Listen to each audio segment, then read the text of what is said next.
What if the very protectors sworn to defend a nation became its most terrifying predators?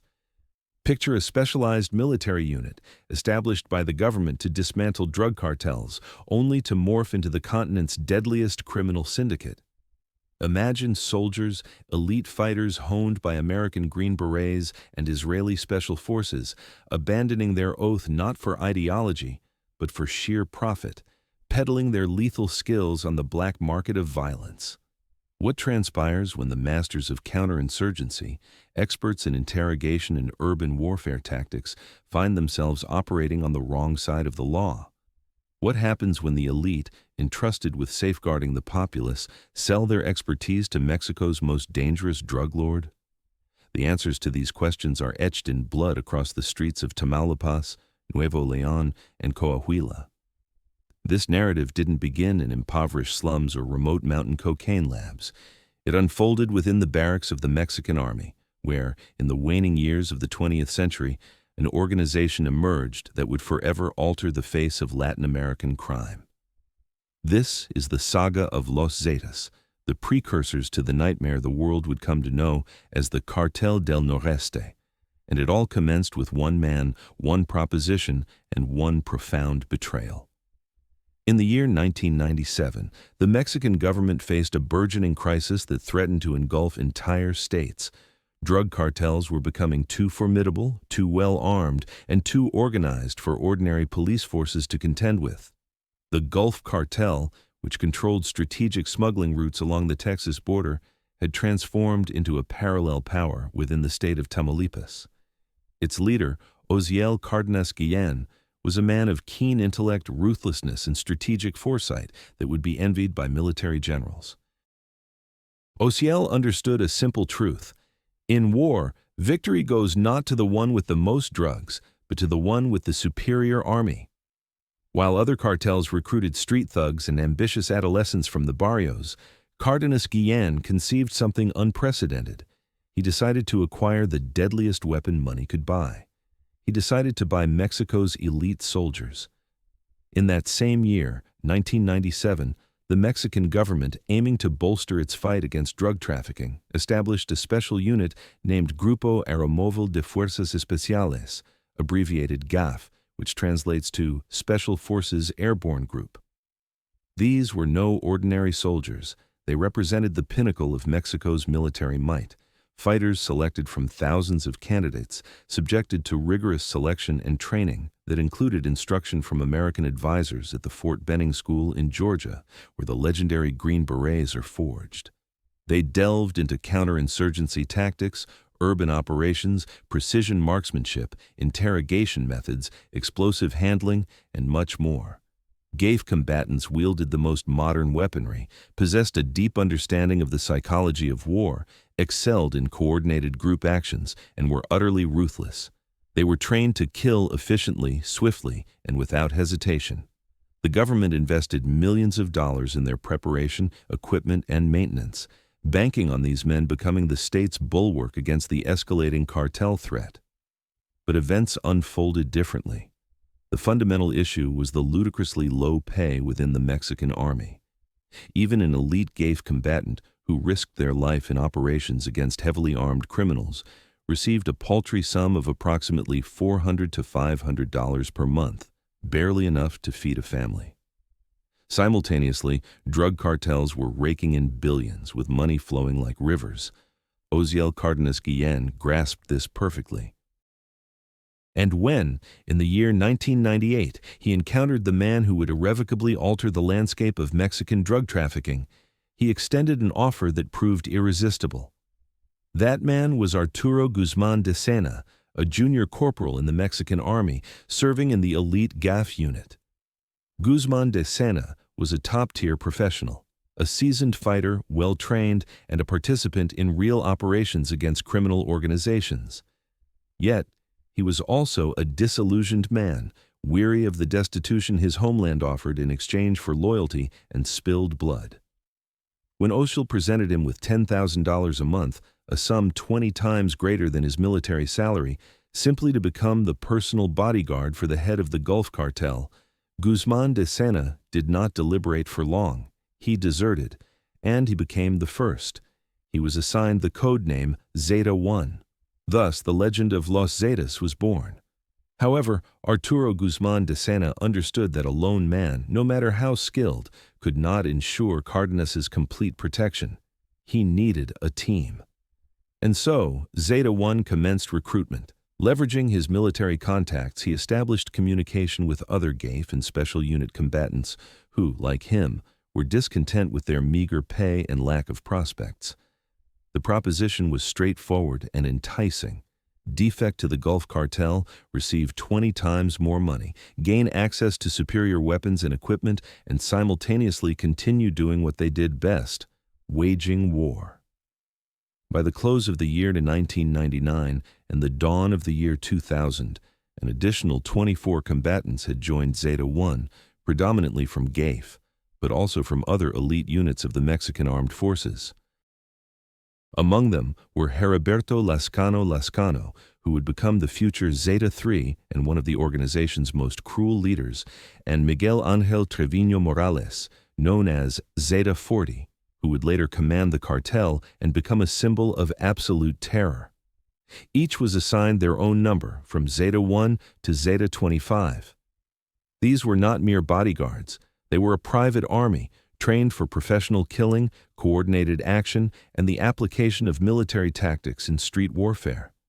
And Osiel Cárdenas Guillén achieved what other drug lords could only dream of, an elite paramilitary unit of unwavering loyalty, capable of annihilating any rival.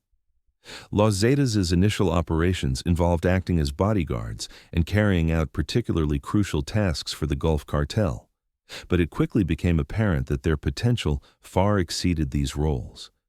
From the late 1999 through the early 2000s, the Zetas began actively participating in the cartel's territorial wars, eliminating rivals with surgical precision. Their methods were distinctly military: reconnaissance, planning, coordinated assaults, and the deployment of heavy weaponry. Whereas cartel wars previously unfolded chaotically, with indiscriminate street shootouts and random casualties, the Zetas introduced the professionalism of genuine military operations. They orchestrated ambushes, seized entire neighborhoods, and liquidated enemy militants and even corrupt police officers working for competitors. By the year 2002 or 2003, Los Zetas had effectively transitioned from mere guards to the Gulf Cartel's shock troops, and their formidable reputation spread throughout Mexico. They were feared. Their name became synonymous with professional violence, and, most importantly, they began to realize they possessed a power that could exist independently of their masters. By the late 2000s, Los Zetas had evolved from an elite military unit of the Gulf Cartel into an autonomous force, so potent that they no longer required those who had once employed them. They controlled vast territories, extorted local businesses, managed their own drug and weapon smuggling routes, and, crucially, developed their own ideology of power, based not on loyalty to a boss, but on military hierarchy and ruthless efficiency. Osiel Cárdenas Guillén, the man who had created this death machine, was already incarcerated by the year 2007, extradited to the United States, and the new leadership of the Gulf Cartel watched with apprehension as their own mercenaries began to operate by their own rules. Tensions mounted month by month, conflicts grew increasingly bloody, and it became clear: a rupture was inevitable. And when it occurred, Mexico plunged into an abyss of violence unseen since the revolution of the early 20th century. On the 1st of January 2010, Los Zetas officially declared war on the Gulf Cartel. This was not a spontaneous decision. It was a cold, calculated move. The Zetas understood they were stronger, better armed, better trained, and possessed a more disciplined structure than the remnants of the once powerful cartel that had hired them. The war commenced with a series of coordinated attacks across Tamaulipas, assassinations of Gulf Cartel faction leaders, seizures of drug labs, and blockades of trade routes. The streets of Matamoros, Reynosa, and particularly Nuevo Laredo transformed into battle zones where automatic weapon fire echoed nightly, grenades exploded, and mutilated bodies bearing messages carved into their flesh were discovered. In the first 6 months of the war, more than 2,000 people perished, cartel members, police officers, random bystanders, and entire families caught in the crossfire. The Mexican government proved powerless to halt the carnage. The Zetas were not merely fighting, they were demonstrating to the world that a new force had arrived to rewrite the rules of the game. Yet, even within this organization, built on military hierarchy and discipline, another war was brewing: the struggle for absolute power. At the apex of Los Zetas during those years stood two figures, two entirely different personalities, each envisioning the organization's future in their own way. The first was Heriberto Lascano, known as El Lasca, or Zeta-3, one of the founders of the Zetas, a former GAFE combatant, a man with a military mindset who believed in maintaining structure, discipline, and a certain, albeit twisted, code of conduct.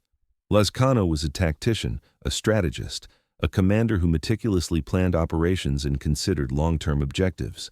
The second was Miguel Ángel Treviño Morales, Zeta-40, a man of a completely different mold. Treviño was not a military man. He had not undergone GAFE training, had not served in the army, and lacked formal military education. He joined the Zetas later, during their expansion, but he possessed qualities that, in the world of organized crime, were valued even more than military prowess. He was utterly, pathologically ruthless, devoid of any moral limits, and possessed a natural talent for terror as a tool of control. And between these two men, a conflict matured that would only be resolved with the death of one of them. On the 7th of October, 2012, in the city of Progreso, Coahuila State, Heriberto Lascano was killed during a confrontation with Mexican Marines. The official account stated that El Lasca died in a shootout when the military assaulted the ranch where he was hiding. His body was identified through fingerprints and taken to the morgue in the city of Sabinas. But just a few hours later, something occurred that remains one of the darkest mysteries in the history of Mexican drug trafficking. An armed group of individuals stormed the morgue, threatened staff with weapons, seized Lascano's body, and vanished. To this day, it is unknown who orchestrated this operation or why. Some experts believe it was Lascano's loyalists who wished to bury their commander according to their own customs. Others are convinced that Miguel Treviño was behind it, either to ensure his primary rival was truly dead, or perhaps to destroy evidence that the killing had been orchestrated from within the Zetas themselves. Regardless, with Lascano's death, the path to absolute power was cleared for Zeta-40, and he wasted no time in seizing it. Miguel Ángel Treviño Morales was born on the 13th of November, 1970, in the small city of Nuevo Laredo, Tamaulipas, into an impoverished family. His childhood was no different from that of thousands of other Mexican children in border slums: destitution, lack of prospects, and streets where only the strongest survived. In his adolescence, Miguel, like many of his countrymen, illegally crossed the border and found himself in Dallas, Texas, where he worked at a car wash, earning a few dollars a day cleaning the cars of wealthy Americans. It was there, according to eyewitness accounts, that he made his initial contacts with small-time drug dealers who utilized car washes as points for illicit exchanges. Treviño soon realized that real money wasn't made with sponges and shampoo, but with the white powder being smuggled across the border. Returning to Nuevo Laredo in the mid-1990s, he began working for local dealers, then for the Gulf Cartel, and in the early 2000s, he entered the orbit of Los Zetas, where his cruelty and willingness to perform acts even hardened military men dared not, rapidly propelled him into positions of command. By the year 2012, when Lascano died, Zeta-40 controlled a significant portion of the Zetas' operations and commanded the loyalty of many field commanders. His triumph was complete. However, Miguel Treviño Morales did not become infamous for his administrative talents. He gained notoriety for methods that shocked even seasoned veterans of Mexican cartels who had witnessed every conceivable horror over decades of warfare. Zeta-40 devised a system of torture and murder that became his signature: guiso and pozole.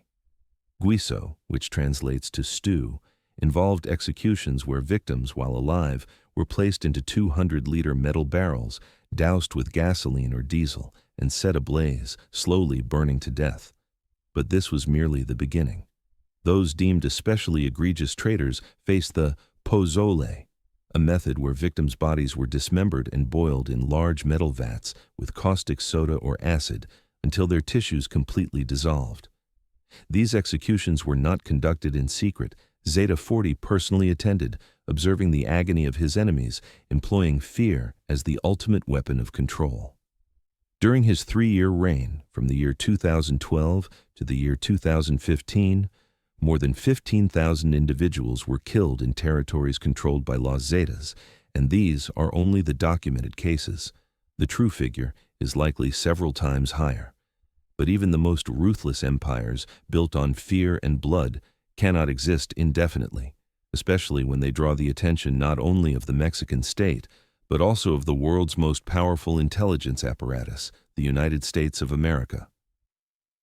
By the year 2013, Miguel Ángel Treviño Morales had become the #1 problem for both countries. The DEA, the CIA, and Mexican Secret Services worked day and night for his capture, employing satellite reconnaissance, phone intercepts, undercover agents, and millions of dollars in rewards for information. Z-40 was cautious, paranoidically cautious. He constantly changed locations, used dozens of cell phones that he discarded after a single conversation, and traveled in armored cars escorted by heavily armed guards. He seemed uncatchable. But on the 15th of July, 2013, fortune turned its back on the once omnipotent boss of Los Zetas. In the small town of Anahuac, Nuevo León State, not far from the Texas border, a joint operation by Mexican Marines and American Special Services encircled the pickup truck carrying Z-40, 2 guards, and the organization's accountant. Surprisingly, the arrest occurred without a single shot fired. Treviño, realizing he was surrounded by helicopters from the air and that roadblocks had been set up on the roads, understood the futility of resistance and surrendered. He had with him $2 million in cash, several weapons, and luxury watches worth tens of thousands of dollars. The man who personally burned people alive and dissolved them in acid surrendered to authorities without a fight, knowing that either Mexican prison or extradition to the United States and a life sentence awaited him. The fall of Z-40 created a power vacuum within the organization, but the throne of Los Zetas did not remain vacant for long. The crown was inherited by Miguel's younger brother, Omar Treviño Morales, known as Z-42. Omar was the precise antithesis of his elder brother, where Miguel was impulsive, exhibitionist, and sadistically cruel. Omar was calculating, cautious, preferring to operate in the shadows. He avoided publicity, did not boast of his power, and did not orchestrate ostentatious executions. Z-42 understood that his brother's overt cruelty and high profile had precisely focused the attention of intelligence agencies worldwide on his pursuit. Omar opted to lead the organization silently, methodically, concentrating on what generated actual revenue: the smuggling of cocaine, methamphetamine, and heroin across the U.S. border, territorial control, and the collection of tributes from local businesses. Under his leadership, Los Zetas, for a period, reduced the level of overt violence, attempting not to attract excessive attention, which, however, did not signify a cessation of killings. They simply became less conspicuous, more professional. But Z-42's reign was short-lived. On the 9th of March, 2015, merely 20 months after his elder brother's arrest, Omar Treviño was apprehended by Mexico's federal police on the outskirts of Monterrey, the capital of Nuevo León State. The operation was swift. Special forces stormed the house at dawn, and Z-42, like his brother, offered no resistance. During the search, 2 AK-47 assault rifles, a pistol, over $300,000 in cash, and documents confirming his leadership role in the cartel were discovered. With the arrests of both Treviño brothers, Los Zetas found themselves in a profound crisis. The organization, which for decades had been built on a rigid military hierarchy and the cult of a strong personality at its helm, suddenly lacked an undisputed leader. It was precisely at this juncture, in late 2014 and early 2015, that a process began within the Zetas that would forever splinter the organization into two warring factions. On one side was the group loyal to the TREVIÑO family, relatives, close associates of the brothers, individuals who owed their positions and wealth to them. This faction was led by Z-40's nephew, the young but ambitious Juan Gerardo Treviño Chavez, known by the nickname El Huevo, or the Egg. On the other side stood the veterans of Los Zetas, those who remembered Lazcano's era, who believed the Treviños had usurped power and betrayed the organization's original principles. They called themselves Zetas Vieja Escuela, or Old School Zetas, and their leaders maintained that only they were the true heirs of the original Zeta-1, Zeta-2, and Zeta-3. Between the two factions, there was no possibility of compromise. Each considered itself the sole legitimate Los Zetas. Each accused the other of betrayal. And when words failed, bullets began to fly. The conflict rapidly escalated into a full-scale war for territories, drug trafficking routes, and, most importantly, for the right to claim the name Los Zetas. The TREVIÑO faction, which would soon officially formalize itself as the Cartel del Noreste, Northeast Cartel, consolidated its power in Nuevo Laredo, in northern Tamaulipas, and in the state of Coahuila, traditional zones of the clan's influence. The Vieja Escuela, in turn, controlled the southern districts of Tamaulipas, the states of Veracruz and Tabasco, oil-rich territories where fuel theft thrived. The geographical split reflected philosophical divergences.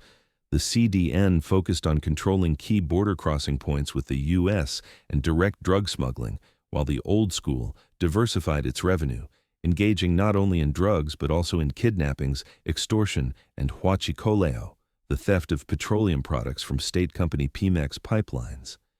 By mid-2015, the schism became official and irreversible, and the streets of Tamaulipas once again drowned in blood. Only now former brothers-in-arms were slaughtering each other. The internal war between the two factions of Los Zetas demanded from each side not only military strength, but also legitimacy, symbols that could unite fighters around new leaders. While the Vieja Escuela could invoke history, the memory of the organization's founders, and those times when the Zetas were an elite military unit with a code of honor, however warped, the TREVIñO faction needed a new identity, a fresh brand that would separate them from the past and declare to the world, "We are not a splinter of the old organization. We are a new force, born in the fire of betrayal and tempered in the blood of our enemies." Thus, sometime around mid-2015, the Cartel del Noreste, Northeast Cartel or Northern Cartel, emerged, a name that sounded simple, almost modest, but behind this simplicity lay a clear strategic idea. They were the North, geographically, ideologically, symbolically. The north of Mexico, the border territories where every mile of frontier with the U.S. was worth millions of dollars annually to whoever controlled the smuggling routes. And at the head of this new cartel stood a man whose name had, until then, remained in the shadows, but who was now ready to step into the limelight of Mexico's bloody drama. Juan Gerardo Treviño Chavez, nephew of the legendary Zeta-40, known by the nickname El Huevo. Juan Gerardo was not a random choice. He was flesh and blood of the Treviño clan, raised in an atmosphere of absolute power and impunity, observing how his uncle transformed fear into currency that could buy everything, from corrupt police officers to entire cities where mayors executed cartel orders faster than presidential decrees.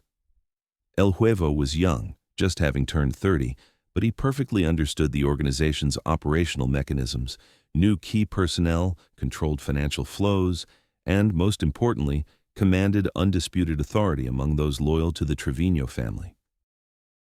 When Zeta-40 and Zeta-42 were imprisoned, it was El Huevo who became the figure around whom the remnants of the brothers' empire rallied. He did not seek to emulate his uncle's demonstrative cruelty.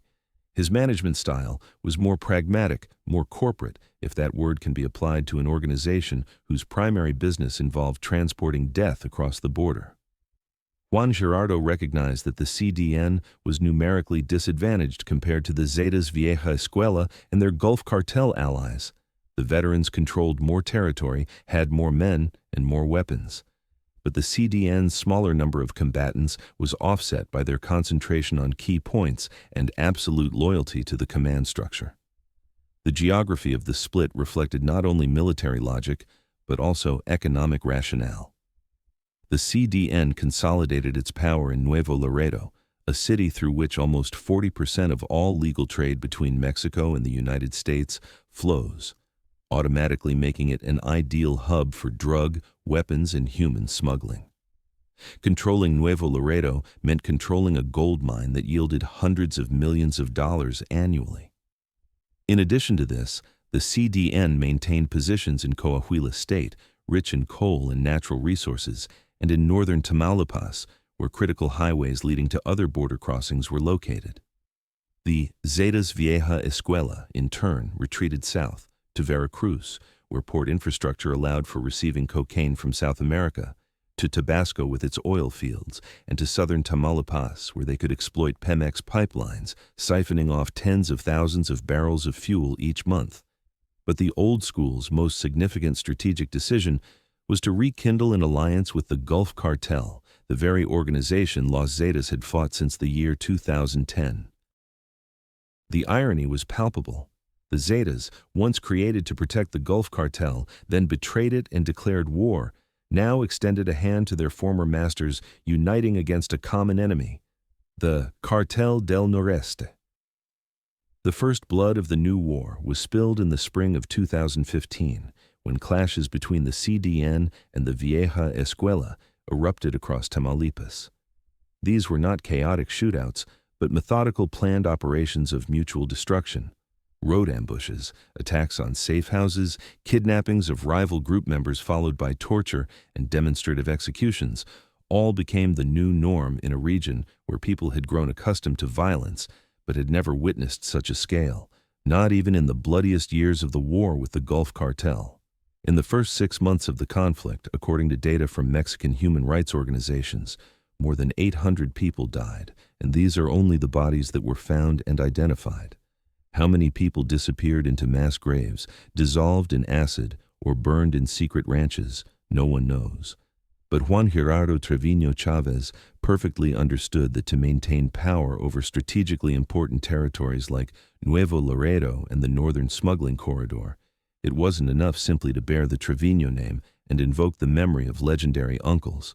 He needed real military force, capable not only of defending territory, but also of instilling such terror in enemies that the mere mention of their name would compel rivals to retreat without a fight. The CDN was numerically inferior to the Zetas Vieja Escuela and their Gulf Cartel allies, which meant that each combatant had to be worth 10 ordinary hitmen.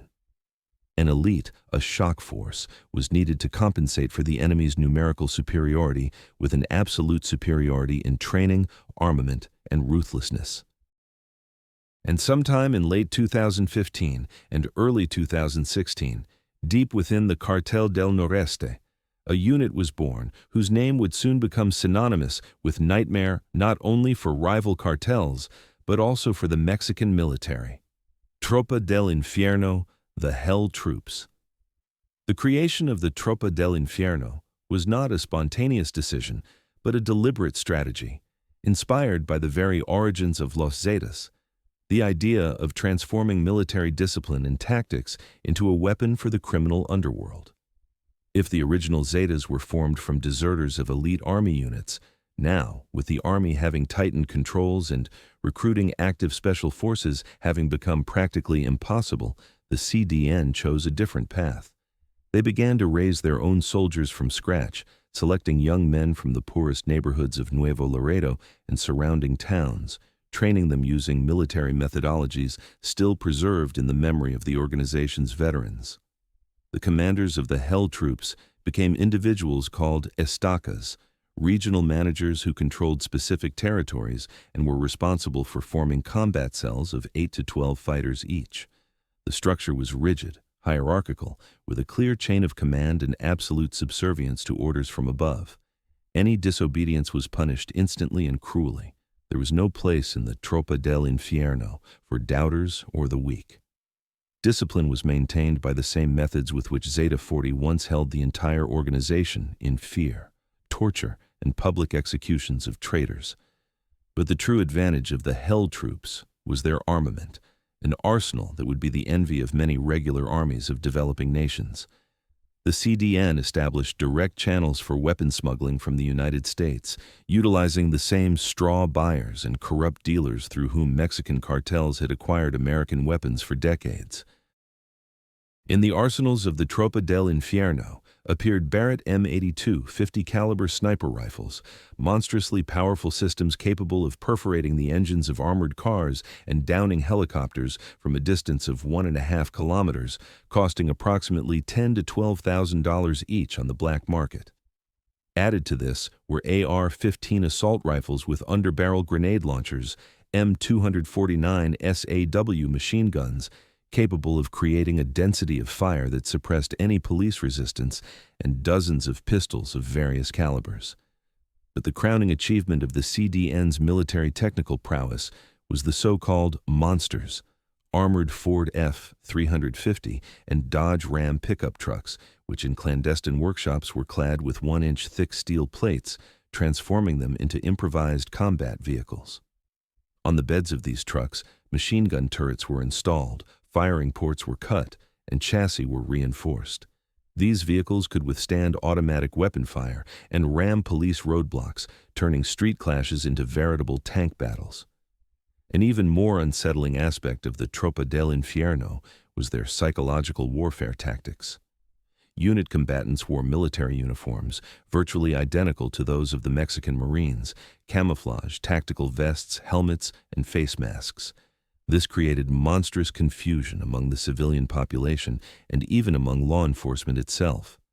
When a column of armed men in military uniforms in armored pickups entered a town, no one could say for certain whether it was the army conducting an operation or the hell troops arriving to impose their order.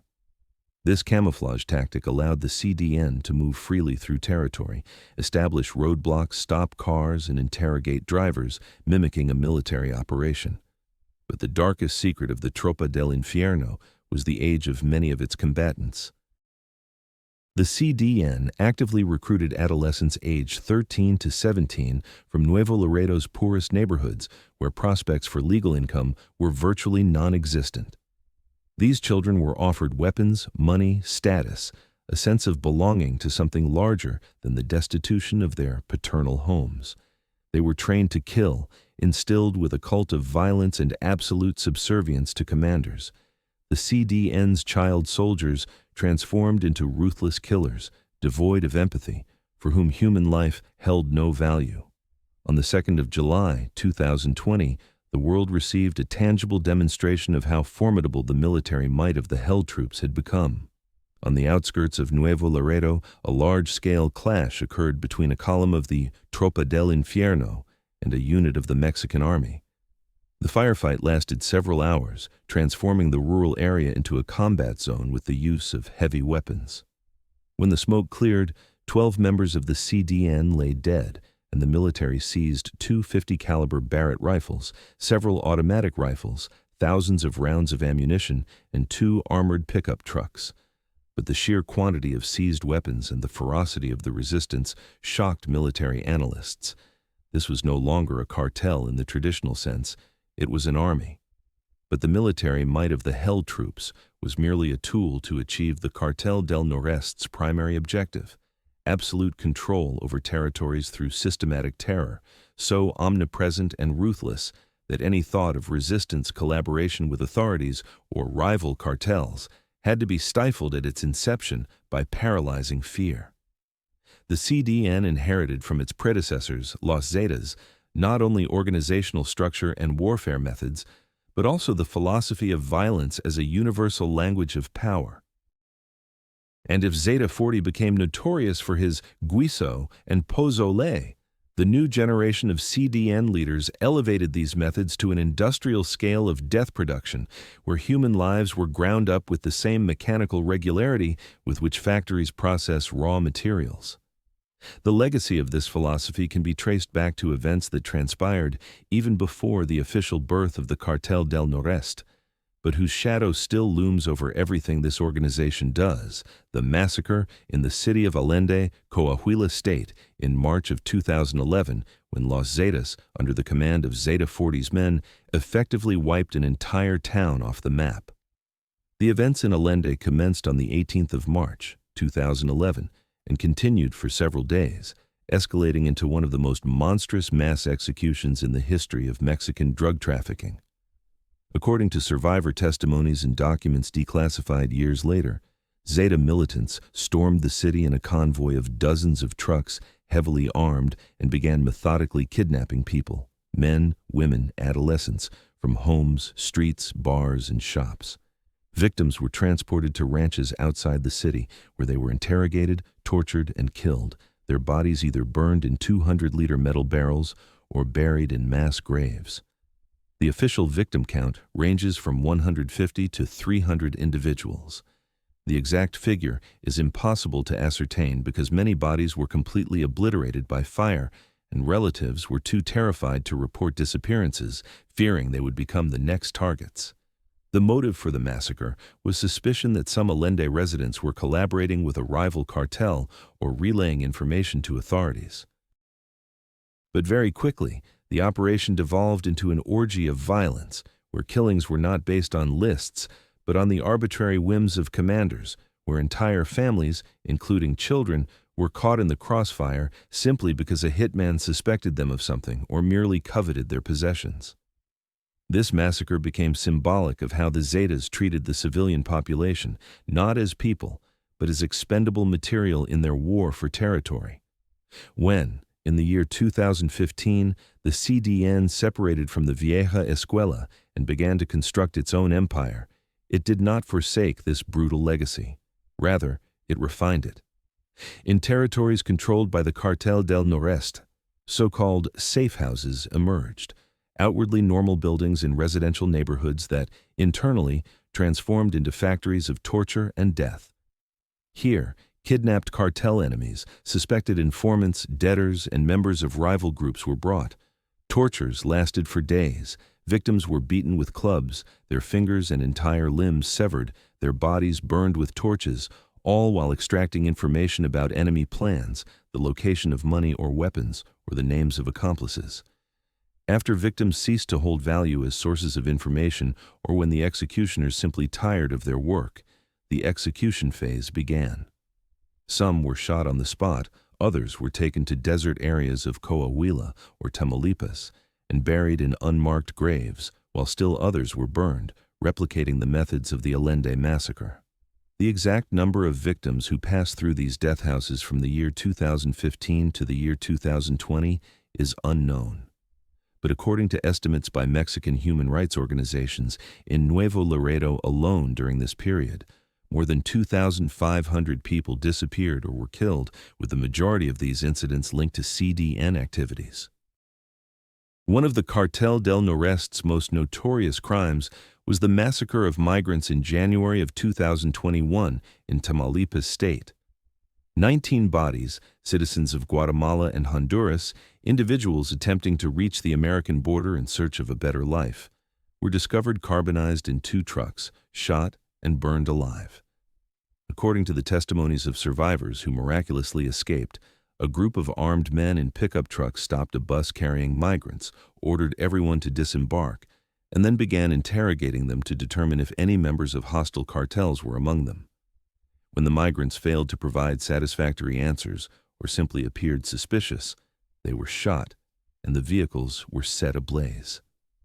This crime triggered an international scandal. The governments of Guatemala and Honduras demanded an investigation, and American media reported on the security crisis at the Mexican border.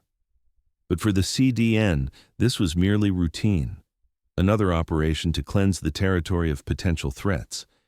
In parallel with physical terror, the Cartel del Noreste actively employed fear propaganda via the internet. Executions of enemies were professionally filmed, edited, and disseminated across social networks, messaging apps, and specialized websites dedicated to Mexican cartel activities. In these videos, bound victims confessed on camera to working for rivals, after which they were decapitated, shot, or killed by other cruel methods. These videos were accompanied by menacing messages for anyone daring to collaborate with the Vieja Escuela, the Gulf Cartel, or authorities. The psychological impact was colossal. People in Nuevo Laredo and surrounding cities were terrified even to speak about the cartel, let alone testify against it. But terror, however effective a tool of control it may be, does not, by itself, generate money. It merely clears space for the real business, the industry that transforms fear and violence into billions of dollars flowing across the border in both directions. And if the Hell Troops were the sword of the Cartel del Noreste, the geographical position of the controlled territories became its gold mine, the source of wealth for which the CDN was prepared to fight to the last man. By the year 2017, when the internal war with the Zetas Vieja Escuela stabilized and front lines largely consolidated, the Cartel del Noreste's sphere of influence encompassed strategically critical zones in northern Mexico: Tamaulipas State with its long border with Texas, Coahuila State with its natural resources and transportation arteries, and the northern part of Nuevo León State, where key highways passed. But the true jewel in the CDN's crown remained Nuevo Laredo, a city with a population of approximately 400,000 people, situated directly opposite American Laredo, Texas, through which nearly 40% of all legal trade between the U.S. and Mexico flows. Every day, thousands of trucks carrying billions of dollars worth of goods, electronics, auto parts, food products, textiles, pass through Nuevo Laredo's border bridges.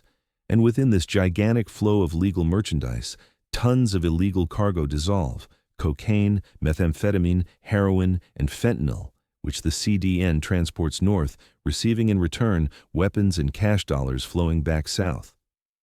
The Cartel del Noreste's business model by the late 2010 was diversified and exceedingly lucrative. The foundation consisted of traditional drug trafficking.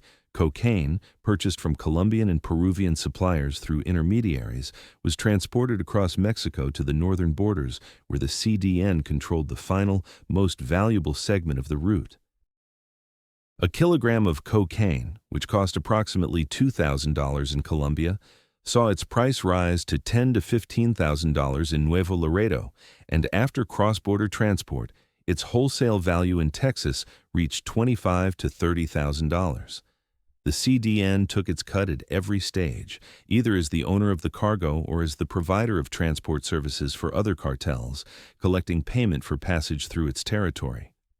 But the true revolution in profits was brought by fentanyl, a synthetic opioid, many times more potent than heroin and many times more lethal. The CDN established ties with Chinese chemical companies that supplied precursors for fentanyl production, organized clandestine laboratories in Coahuila and Tamaulipas, where this poison was synthesized on an industrial scale, pressed into pills disguised as legal painkillers, and transported to the U.S., where each pill sold for $5 to $20 on the streets. The profitability of the fentanyl business was astronomical. The production cost of 1 kilogram did not exceed $1,000, while the final profit ran into hundreds of thousands. Concurrently, the CDN profited from huachicoleo, the theft of fuel from pipelines belonging to the state oil company Pemex, an industry that has escalated to the scale of a national calamity in Mexico. Groups of thieves under cartel control illegally tapped into pipelines, siphoning off tens of thousands of liters of gasoline and diesel, which were then sold on the black market at reduced prices to local entrepreneurs, gas stations, and transportation companies. According to Mexican government estimates, in peak years, the country lost up to $3 billion annually due to fuel theft, with a significant portion of these losses occurring in territories controlled by the CDN and the Vieja Escuela. Furthermore, the cartel collected derecho de piso, or floor rights, a tribute that virtually all legal businesses in controlled territories had to pay, from large commercial chains to small street vendors. Refusal to pay meant the business being burned down, the owner being kidnapped or even killed. This system of extortion generated tens of millions of dollars annually and transformed the Cartel del Noreste into a de facto parallel government, collecting its own taxes. According to estimates by the DEA and Mexican intelligence services, The CDN's total annual revenue between the year 2017 and the year 2020 ranged from $800 million to $1.2 billion, a sum comparable to the budgets of small states. However, such wealth in such territories inevitably attracted the attention of rivals, and the Cartel del Noreste, from the year 2017 to the year 2022, waged continuous wars on multiple fronts simultaneously. The primary enemy remained the Zetas Vieja Escuela and their Gulf Cartel allies, with whom clashes continued across Tamaulipas with fluctuating fortunes. On the 13th of August 2019, in the city of Miguel Alemán, Tamaulipas, a large-scale battle erupted between CDN militants and the combined forces of the Old School and the Gulf Cartel. The shootout lasted several hours, the city streets became a combat zone, and when the smoke cleared, 21 individuals lay dead, most of them members of the warring groups. An even more serious threat came from attempts by the Jalisco New Generation Cartel, CJNG, to penetrate the north and wrest control of lucrative routes from the CDN. But for now, the Hell Troops successfully repelled these invasions, transforming every expansion attempt into a bloody massacre. Territorial wars with rival cartels, however bloody this confrontation, largely remained an internal Mexican affair. The state reacted feebly. The international community observed from a safe distance, and the United States, whose insatiable drug market fueled all this carnage, preferred to limit itself to diplomatic notes and funding Mexican law enforcement. But on the 14th of March, 2022, an event occurred that shattered this fragile balance. Following a joint operation by Mexican federal forces and American special services, a high-ranking member of the Cartel del Noreste was arrested. A man whose name remained classified in official reports, but who, according to law enforcement sources, controlled a significant portion of CDN operations in Nuevo Laredo and coordinated the cross-border transport of fentanyl. The arrest was clean, professional, and casualty-free, exactly as Americans prefer it when their intelligence operates flawlessly and Mexican partners execute orders without question. But if authorities believed the CDN would quietly accept this, as it had accepted dozens of other arrests, they were tragically mistaken. The Cartel del Noreste, raised on the legacy of Z-40 and his philosophy of absolute vengeance for any affront, prepared a response that would shake the diplomatic corridors of Washington and make the world understand that the days when cartels feared touching American interests were irrevocably over. On the 21st of March, 2022, exactly 1 week after the arrest, in the very heart of Nuevo Laredo, on the street where the Consulate General of the United States of America was located, something happened that had never occurred in the modern history of Mexican drug trafficking. Around midnight, 2 pickup trucks sped towards the consulate building, from which armed men in masks and tactical gear emerged. What transpired next lasted no more than 3 to 4 minutes, but it was enough to forever change the relationship between the CDN and the United States. The assailants opened fire on the consulate building with automatic weapons. Dozens, perhaps hundreds of bullets embedded themselves in the reinforced walls, shattered armored windows, and damaged the facade. Then, explosions followed. At least 2 grenades were launched towards the building, one detonating at the entrance, the second near the parking lot. The roar was heard throughout the city center. Windows in nearby buildings rattled from the shockwave, and car alarms shrieked in a chaotic cacophony. The assailants acted swiftly, coordinately, professionally. They emptied their magazines, threw their grenades, and vanished into the night before Mexican police or military forces could react.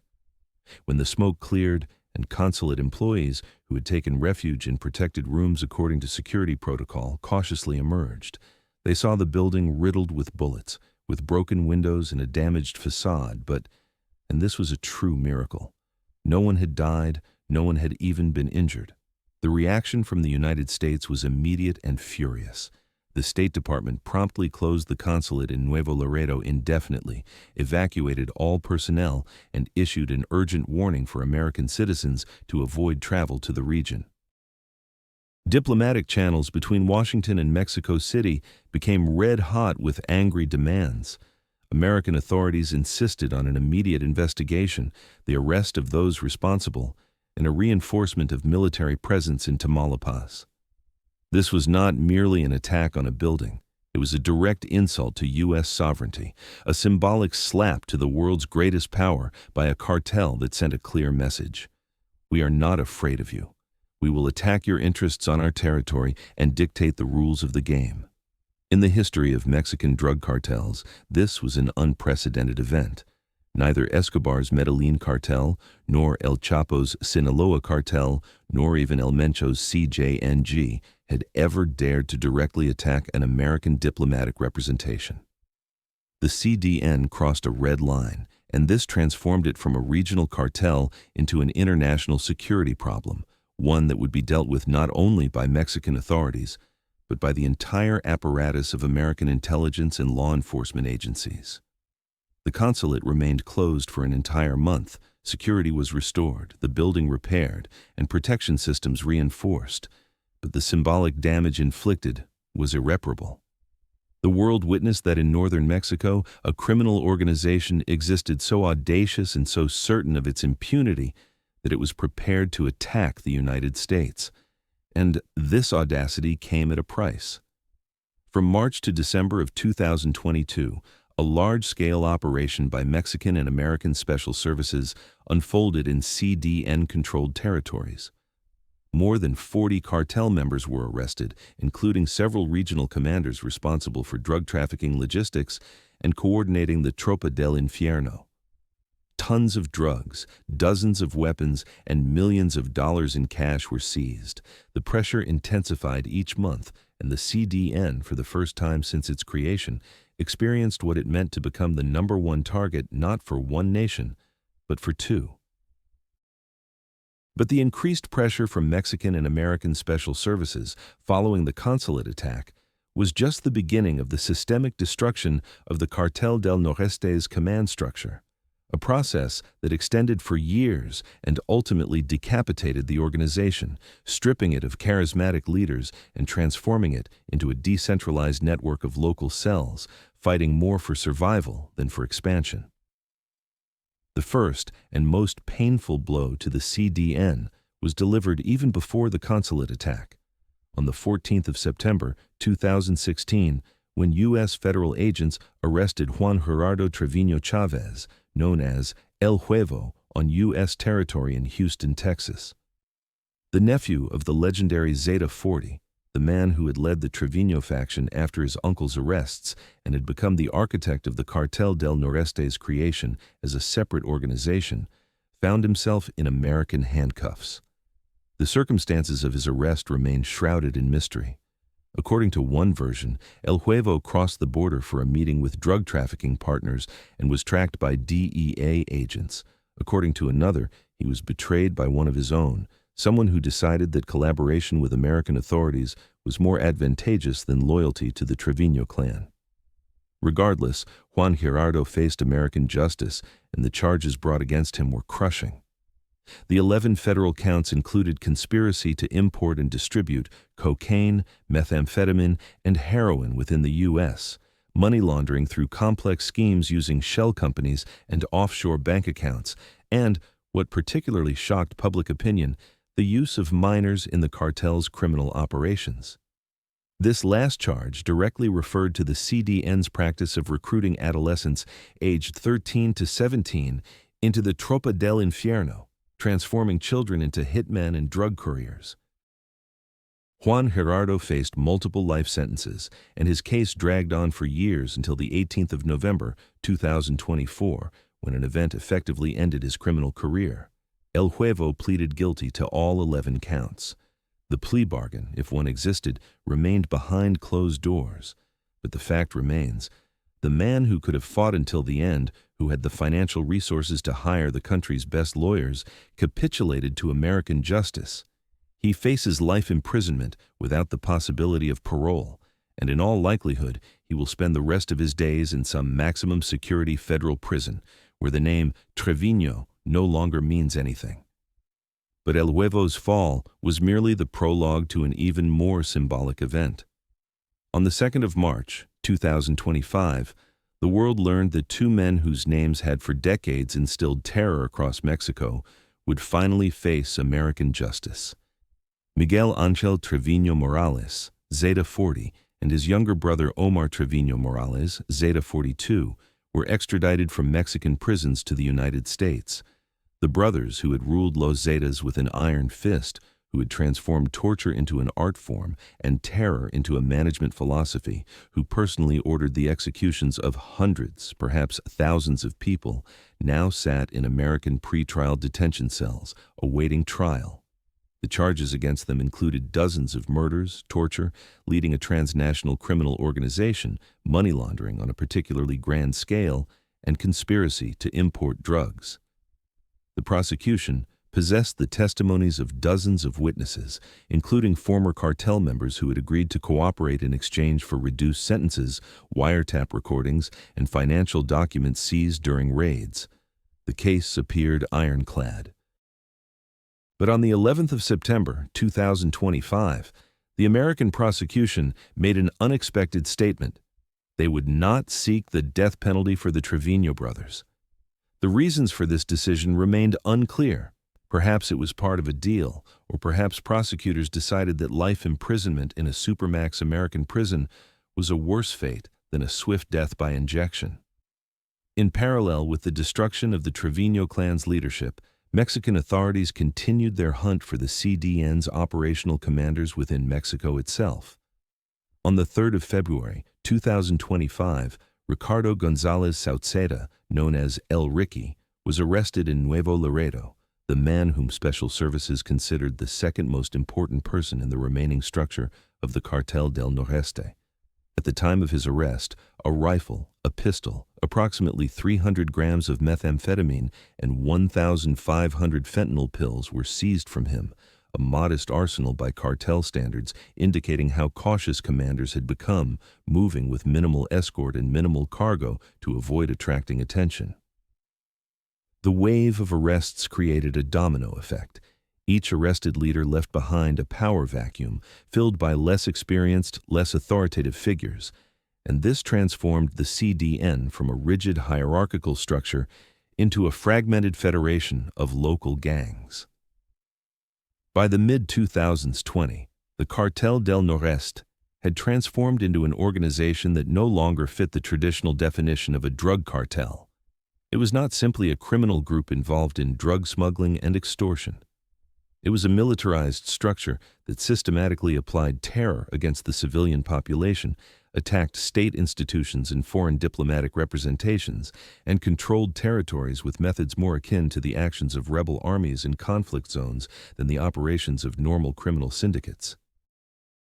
And while the Mexican government for years had tried to navigate between acknowledging the scale of the threat and reluctance to call things by their true name, fearing that the label terrorism would attract even more international attention to the state's failure in combating organized crime, the United States, whose consulate had been attacked, whose citizens were dying from fentanyl smuggled across the border by the CDN, no longer intended to play diplomatic games. On the 20th of February, 2025, the U.S. State Department made a decision that forever changed the legal status of the Cartel del Noreste. The organization was officially designated a Foreign Terrorist Organization, FTO. It was a historic moment. The Cartel del Noreste became the first Mexican cartel to receive official status as a terrorist organization, on par with groups like the Islamic State, Al-Qaeda, Hezbollah, and other formations whose activities are recognized as a threat not only to a single country's national security, but to international peace and security in general. The justification was clear and irrefutable. The CDN systematically uses violence to intimidate the civilian population, attacks government and foreign institutions, and employs methods of terror as its primary tool for territorial control. The attack on the U.S. Consulate on the 21st of March, 2022, became the key argument for this decision. A direct assault on a foreign state's diplomatic representation transcended the boundaries of normal criminal activity and clearly fell within the definition of terrorism. The consequences of this decision were colossal. FTO status meant that any individual or entity providing financial, material, or other support to the CDN automatically became subject to criminal prosecution in the U.S., which effectively cut off the cartel's access to the legal financial system, bank accounts, and international money transfers through official channels. On the 21st of May, 2025, the U.S. Treasury Department imposed targeted sanctions against high-ranking members of the Cartel del Noreste, freezing their assets and prohibiting American citizens and companies from any business dealings with these individuals. Among those sanctioned was Miguel Ángel de Anda Ledesma, the man whom American intelligence identified as a key coordinator for CDN arms purchases within the United States. De Anda Ledesma was responsible for the network of straw buyers, individuals with clean criminal records who legally purchased weapons in stores across Texas, Arizona, and other border states, and then smuggled them into Mexico, where Barrett rifles, machine guns, and thousands of rounds of ammunition ended up in the arsenals of the Tropa del Infierno. The sanctions aimed to sever these channels, depriving the cartel of the influx of American weapons. But the actual effectiveness of such measures remained in doubt. The black market for weapons on the border had thrived for decades and was unlikely to disappear due to bureaucratic decisions. Nevertheless, the CDN's designation as a terrorist organization and the sanctions did not halt the violence. If anything, they merely confirmed what the organization had been demonstrating for years. On the 17th of August, 2024, 6 months before the official FTO recognition, another tragedy occurred on the outskirts of Nuevo Laredo. A group of Cartel del Noreste militants attacked a patrol of Mexican soldiers, resulting in the deaths of 2 soldiers and the wounding of 5. The attack was swift, cruel, and professional, a roadside ambush, automatic weapon fire, and a retreat before reinforcements arrived. This was no longer an isolated incident, but part of a system in which the CDN continued to wage war against the state, despite the arrests of leaders, despite pressure from special services, despite international sanctions. The organization adapted to the new reality, becoming more decentralized, more clandestine, relying more on local commanders who acted autonomously without needing orders from above. By the end of the year 2025, the Cartel del Noreste represented a fragmented yet still functional structure. According to estimates by Mexican and American special services, the organization's strength ranged from 1,500 to 3,000 active members, including the combat wing Tropa del Infierno, which numbered approximately 300 to 500 fighters. The CDN continued to control Nuevo Laredo and key border areas, maintained influence in Coahuila and northern Tamaulipas, and fought on multiple fronts simultaneously against the Vieja Escuela, the Gulf Cartel, and expansion attempts by the CJNG. They remain isolated. They have no strategic allies among the large cartels. They fight against everyone. But it is precisely this isolation that makes them even more dangerous, even more unpredictable, and even more prepared for extreme measures.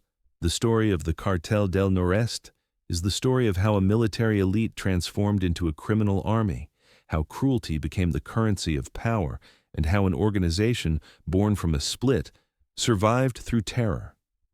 It is a story that is far from over, because as long as the border exists, as long as there is demand for drugs in the north and misery in the south, the CDN or its heirs will continue their war.